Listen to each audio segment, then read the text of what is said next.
In the previous section, we took a look at numerical differentiation, and so logically, we're going to transition into numerical integration. So what techniques do we know, aside from those that we might have learned in an integral calculus course, that can help us to approximate the value of an integral? And this is especially important because we know that almost every function is fairly easy. I won't say easy, but at least it's possible to differentiate it, and we can get an analytic value. We might not want to, but it is possible to differentiate almost every function that's out there, right? That's not necessarily the case with integration. Okay, we know that there are a number of functions that we cannot integrate, and so we have to approximate that integral by utilizing some numerical method. And so we know that there are those rules like our trapezoidal rule, our midpoint rule, left endpoint, right endpoint, Simpson's rule that we might have seen in an integral calculus course.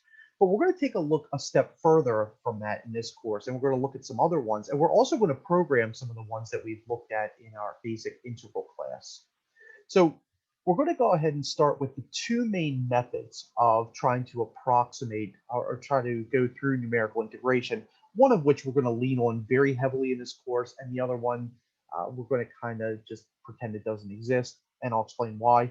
The closed method, or for closed numerical integration, that basically means we know the lower and upper bounds of the limits of integration. And we can see it in this picture that if we want to approximate the area bound under a curve and the x-axis, we know the endpoints for this. All right, so that's closed. Now, open is when we want to extrapolate. Okay, so we might have something like this, we might have something like this, and imagine those are straight lines.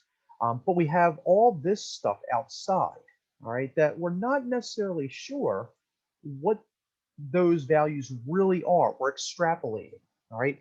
That doesn't necessarily lead to a very confident nor a good approximation of what the integral truly is, all right? So I'm going to suggest that, at least for our purposes, we're going to forego open numerical integration. Not saying that it's not viable in some situations, but we're going to focus on closed numerical integration, all right? And what we're really going to do is we're going to start with our old friend, the interpolating polynomial, to derive these closed Newton-Cotes formulas. All right. Now, what we're going to do is we're going to have a single statement, an expression, and it's going to tell us, or it's going to approximate what the value of an integral is going to be.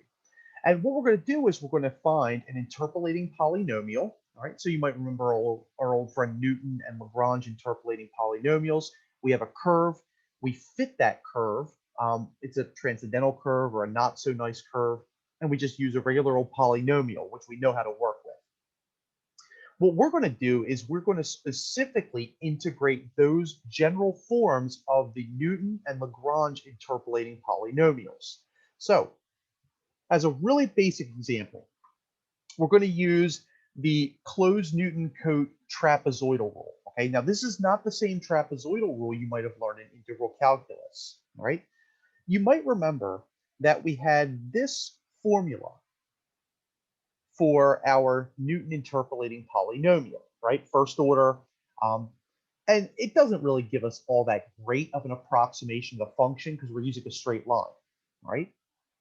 But let's just assume that x1 is our initial value, our lower bound a, and x2 is the upper bound on our integral, all right? And I'm just going to substitute a and b back in for x1 and x2 into our formula, all right? So I'm just taking this f1, substituting a, b right here, and this is what I get, all right? Now, we're just going to evaluate this integral. And it's actually a fairly easy integral. It's like a calculus 1 integral because this is a constant, and we just tack on an x to it. This is a u sub, where we just let u equal x minus a, du is dx, and we just end up with this integral. And then we're going to substitute a and b back in for x. And some of you guys are probably lighting up because when you substitute a back in for x, we get a minus a. And that's going to happen right here. And that's going to wipe out this whole thing, right? Because we have this a minus a square, fundamental theorem of calculus, we get a 0 that goes away. This is the lower limit of integration from this fa, so we get f at a times a, and then the rest of it just becomes this mess right here. Now, a little bit more good news with our algebra is that we have a b minus a and a b minus a square, so that's going to simplify. And after just a little bit of algebra, what we end up with is we end up with this f at a times b plus 1/2 f at a, f at b minus f at a times b minus f a times a. Now, we can factor the f at a from these two terms, and we wind up with f at a b minus a plus 1/2 fb minus fa b minus a. And notice right here that we get some like terms, right? We have one of these, and then we have minus 1/2 of these after we distribute the 1/2. And 1 and 1/2 is going to give us 1/2 fa, a positive 1/2 fa b minus a. And then finally, we could just factor the 1/2 b minus a from both fb and fa, and we wind up with this formula.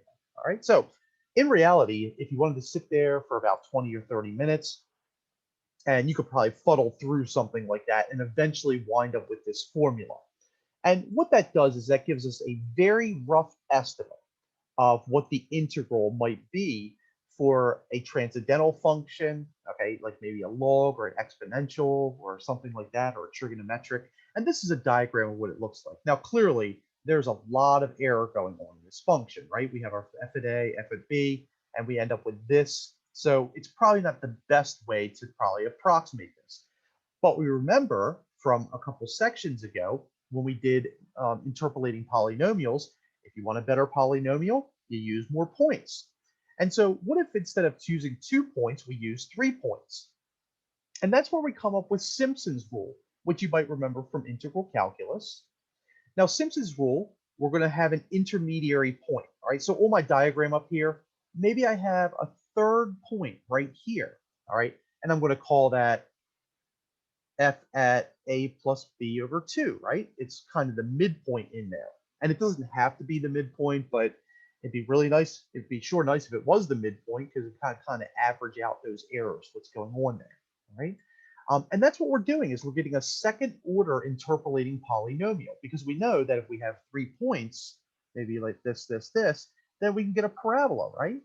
And that parabola, and just using this as an example, is a much better representation than the linear approximation, right? Because now we would have all of this area underneath included. And it looks like that this might be the only error that we really have with it. So, of course, if we want a better approximation, we're going to use a third point. But of course, with more points comes more algebra. And so you might remember that this was our not so nice formula for the second order Lagrange approximation. All right, so we're just going to use this, and we're just going to integrate this. All right, and obviously we can see that trying to integrate this is going to be pretty ugly. All right, now again, think of a as x naught and b as x2 in this case. So we have x naught, x1, x2, and we're going to integrate all of this. Now we're going to use techniques similar to up here. I worked this one through just so you could see the algebra and kind of get a respect for how tedious just something linear can be. All right. Now you can imagine with something quadratic how difficult this is going to be. You have to FOIL it, and then you have to try to factor a whole bunch of denominators out. But eventually what happens is you just go through and beat it up with the algebra stick and the integration stick, and this is what you end up with. All right. So you have 1 fx naught, 4 fx1s, and 1 fx2, add them together, divide by 3, and then h is going to be our step size. Now, in this case, we're going halfway, right? So we're going to have a point, and again, on my diagram, we're just going to go right here. So this is going to be halfway, and this is the other half, all right? So again, think of this point as f at b minus a over 2, right? The average of those 2 points, or not the average, but the difference between those. All right, so the difference b minus a is going to be this, and then we just take half of it and bisect it, and that's what we get out of it. All right, so that's why we're using this h. Our step size is b minus a over 2. Now, h is going to change each time as we go through these. All right, if I substitute b minus a over 2 back in for h, so all I'm doing is I'm just substituting here, then instead of dividing by 3, we'll divide by 6, because we have a 2 and a 3. So we'll have b minus a over 6, and then we'll still have the same 1, 4, 1 pattern that we have. And again, this is a second order Lagrange interpolation. All right. And again, x1 is going to be the midpoint. All right. So really, x1 is going to be, if we think about it, just b minus a over 2. All right. And again, if we go up here, we can think of this as x naught. Right here is x1, and right here at the end is going to be our x2. So x1 is our b minus a over 2. Makes really easy sense for us.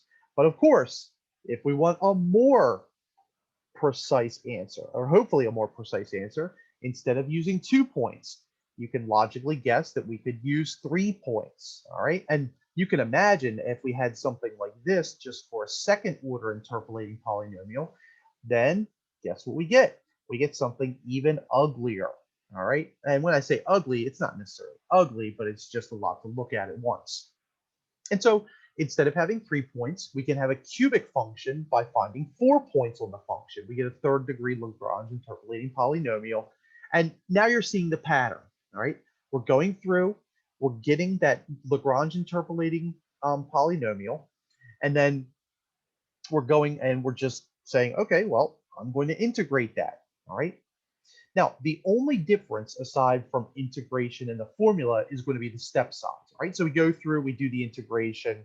I'm going to spare you the details of that just because it's you can see it's ugly enough for having 3 points. Having 4 points is even uglier.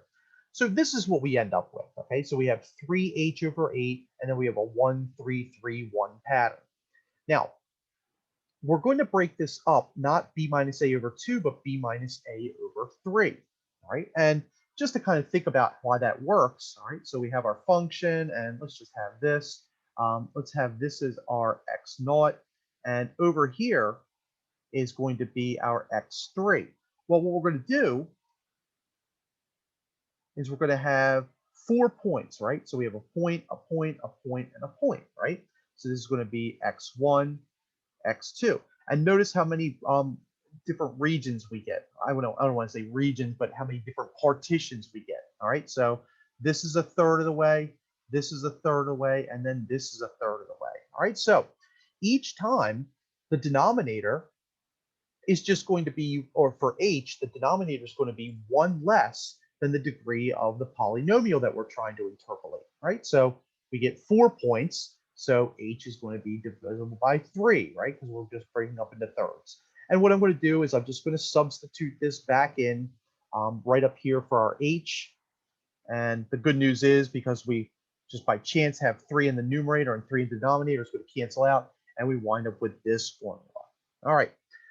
Below is a diagram that illustrates what happens by using the Simpson's 1/3 rule, which was the rule that we had with 3 points, and then the 3/8 rule, which is the rule that we're going to have with 4 points. And these diagrams can clearly show that, well, we're going to still have a little bit of error here, we're going to have a little bit of error here, but hopefully that error is reducing each time. All right, now, of course, we can make a 5th degree polynomial or a 20th degree polynomial if we want to, but then it just starts getting really difficult for us. So what we do is we just summarize these. All right. So I went through and I kind of gave you an explanation of the trapezoidal and the 2 Simpsons rule. Another rule, if we wanted to get a 4th degree polynomial from having 5 points, is this Boole's rule. All right. And again, you would go through the exact same process. The b minus a would be b minus a over 4. This one would be b minus a over 5. And you can see that it's just 1 less than each of the number of points that we have. All right, so what we're going to do is we're just going to program these different formulas. All right, so these are literally just formulas. So we're going to figure out the partitions. We're going to throw them into MATLAB. We're going to get an exact value, and then we're going to go through and try to see how much error there really is involved with this. Because, you know, how can we even consider getting a statement that's going to evaluate an integral? That's just basically a plug and chug formula without having to partition it like we did in our integral calculus class, etc. All right, so in our next video, we're going to take a look at being able to program all of these. We're going to look at the percent error. that's involved with those and determine whether or not that this is a good method. Is it not so good? Maybe we should just stick with what we know.